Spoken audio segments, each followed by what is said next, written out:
to unity and progress of the Federal Republic of Nigeria. As a testament to our enduring democracy and the collective aspirations of our great nation, we gather in this venerable chamber where the echoes of democracy resonate with the hopes and dreams of our people.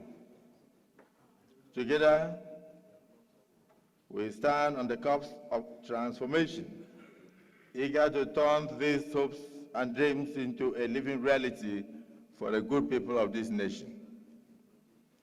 To put the bows and joints in turning these aspirations into tangible outcomes is our esteemed colleague, a member of the National Assembly, distinguished senator, an indomitable statesman, who today, by the grace of God, happens to be the first ambassador of the National Assembly to become the president and commander-in-chief of the armed forces of the Federal Republic of Nigeria, His Excellency Senator Bola Ahmed Tinubu, GCFR. So we welcome you.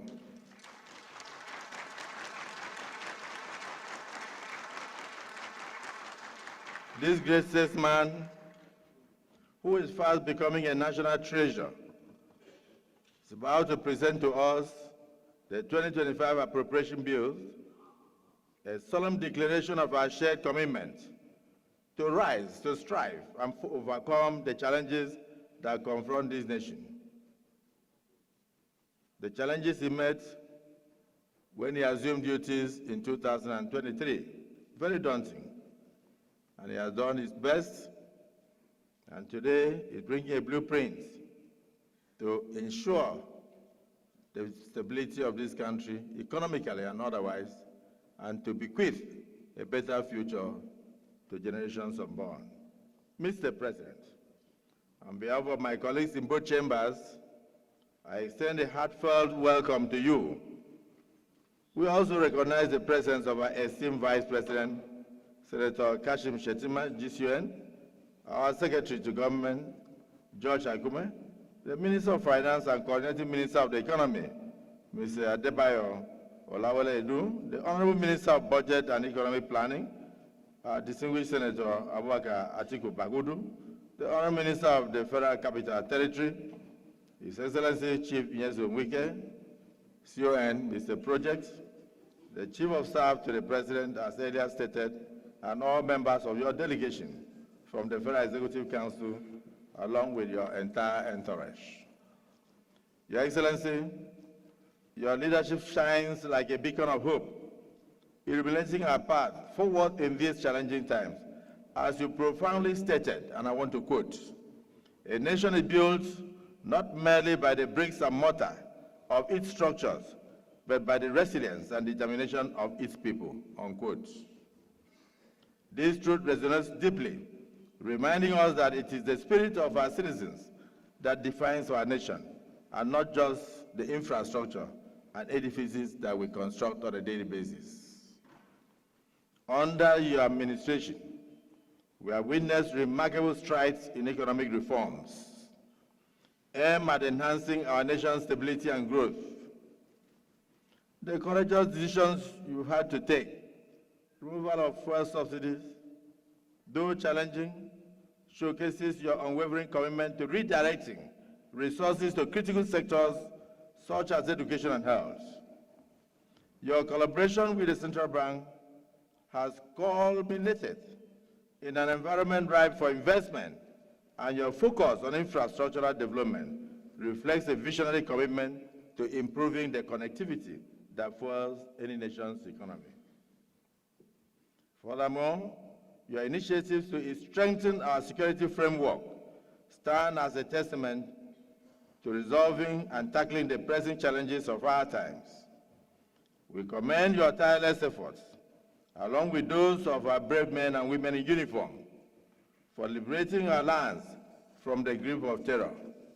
I dare say that today, no community in Nigeria is under the flag of Boko Haram, a monumental achievement that we must celebrate with you. The reduction in kidnapping incidents and the neutralization of over thousands of terrorists and insurgents remain another major testament to your patriotic zeal, your strength, and your determination to change the future of this country. Your dedication to fostering international relations paves the way for fruitful partnerships that will propel our nation forward. We are witnessing a resurgence in foreign direct investment, made possible by your visionary directives that ease the visa processes for Nigerians traveling to other countries. We are now beginning to have respect internationally.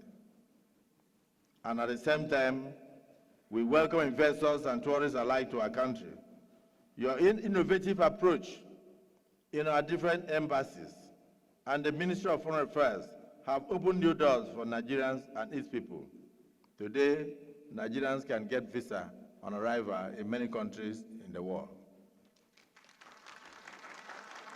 And for these diplomatic shuttles that have shown results, we thank you.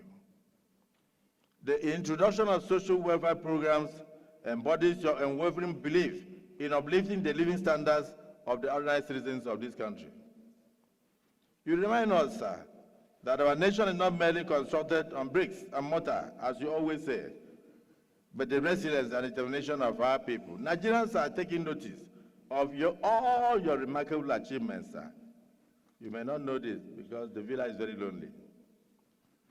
You have doubled and aggregated government revenues to over 18.3 trillion, reduced debt servicing expenditures from 97% of our income, which we use for debt servicing. Today we have reduced it to 68%. 68%. You have fulfilled $7.5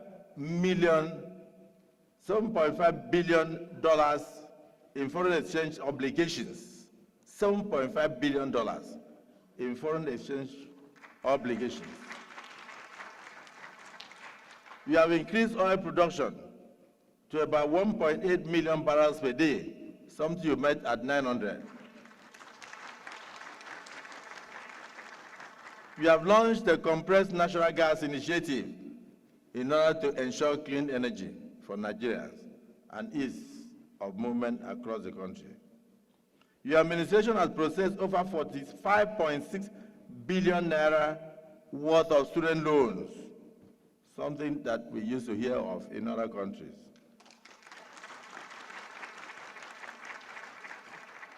In a very short time, you signed the national minimum wage law, you signed the national minimum wage bill into an act, and raised the national minimum wage of our dear country from a paltry, was it, Mr. Speaker, 21% to about 70,000 naira a month. And I want to thank our governors who followed suit and raised the bar, some 85,000, some 95,000, and still going, which shows the care that you have given direction that we should give to the vulnerable and the less privileged in our society. All this while providing over 570 billion naira in financial support to the states of the Federation. And I do know that the governors in private will acknowledge that they've received a lot of initiatives from you in this direction. Mr. President, we commend you on your groundbreaking tax reform initiatives. Though misunderstood, though many have not even opened any page, but they are sitting on television and doing a lot of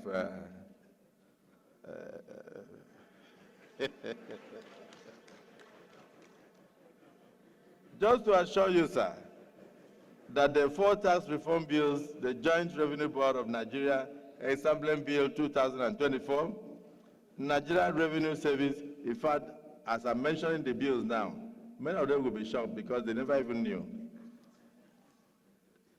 The Joint Revenue Board of Nigeria Establishment Bill, Nigeria Revenue Service Establishment Bill, Nigeria Tax Administration Bill, Nigeria Tax Bill represent a monumental shift in our fiscal landscape.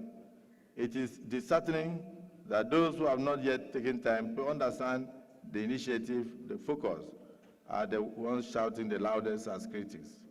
but we will make sure that we listen to Nigerians and dot the I's and cross the T's to the satisfaction of all Nigerians and for the benefit of this country. We will not kill any reform that you bring forward that will change the future of this country.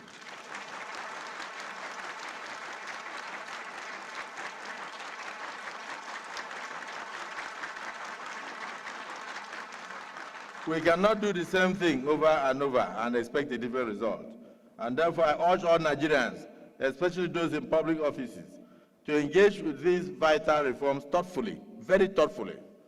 These initiatives mark the first comprehensive tax reform Nigeria has had since independence, a very transformative opportunity for rejuvenating and small and medium enterprises and enhancing the livelihood of ordinary Nigerians. These reforms will not only improve Nigeria's revenue profile, but also create a more conducive and internationally competitive business environment, transforming our tax system to such that over 100 million Nigerians will be exempted from tax if they do not earn in business above 50 naira or 50 million naira in a year. Notably, your infrastructural renaissance has paved the way for many roads, including the coastal road, the crucial arteries in Abuja, capital city. Imagine Abuja now, looking almost like London and other parts of our country. These developments are not merely about concrete. These developments are not merely about concrete and asphalt. They represent the livelihood of our economy, connecting our people and fostering growth. This is why the relationship between the executive arm of government and the legislative arm of government is built on trust, faith, and unwavering patriotism. You have demonstrated through your actions, words, and demeanor that you are deserving of our trust and our public trust. Together, we shall continue on the path of nationalism and service to our country, ever mindful of our duty to the good people of this country. Your Excellency, we have noted the 2024 budget performance of about 50% for capital expenditure and about 48% for recurring expenses. Given these great achievements, we have deemed it necessary to extend the lifespan of the 2024 budget to June 30th, 2025. The enabling law for this extension will soon be placed before you for your assent as a testament to our appreciation for the great performance of the budget, ensuring that we build on the momentum so far created. Finally, sir, we commend your steadfast commitment to our collective and collaborative cooperation with the National Assembly to achieving your grand vision for Nigeria. Let me take this opportunity to stress the importance of the need for the honorable ministers and heads of extra-ministerial departments to respond promptly to requests from National Assembly whenever they are invited, particularly this period, to come and defend their sectoral allocations in the exercise of our legislative oversight. They should not see invitations as nuisance. They should know that any invitation is constitutional, and we also have constitutional powers to take further action where they refuse to appear.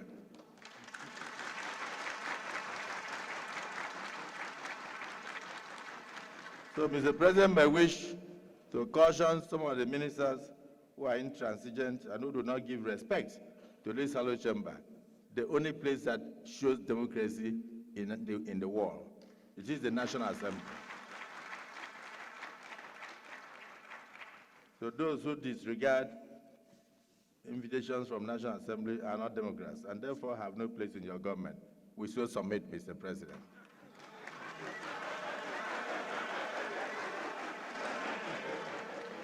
In spite of all our achievements, Mr. President, and my great compatriots, we must say it is not yet Uhuru. We are light years away from where we ought to be. Some rivers remain to be crossed. The pains Nigerians feel now are merely the pains of hardship occasioned by reforms, but let's look at those pains as pains of childbirth. The season of childbirth, immediately the child is born, rejoicing starts with the first smile of the child. I ask for your patience I urge Nigerians to be patient, to cooperate with you, maintain faith in your vision, which will be for the betterment of this country. Mr. President, you cannot be everywhere. We are your eyes. 469 constituencies.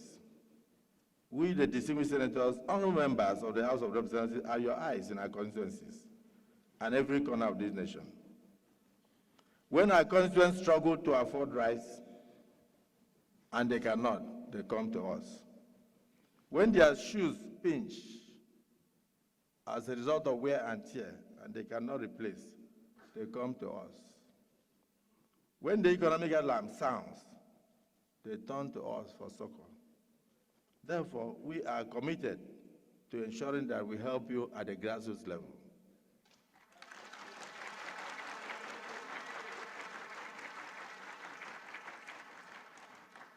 Let no one attempt to bring the counsel of Ahithophel to bear that constituency projects are scams. They are not.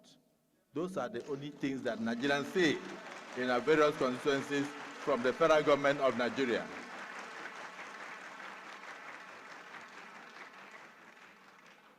So I want to take a moment to appreciate the tireless efforts of the National Assembly members, both the senators and House of Representatives, who struggle on a daily basis to use their personal finances in order to help Mr. President when he's not available.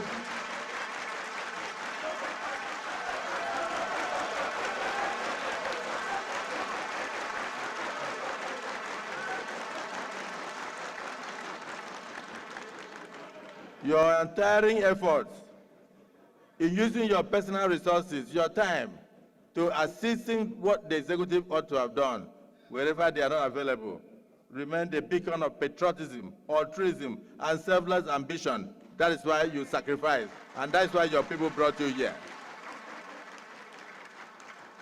So embrace this moment, Mr. President. Together we'll build a nation that we will all be proud of. Let us march forward, united in purpose and unwavering in resolve, as we craft a future that reflects the very best of who we are, a nation of resilience, a nation of hope, and a nation of greatness, a nation of renewed hope. I welcome you, and I thank you for listening to us. Welcome to the National Assembly.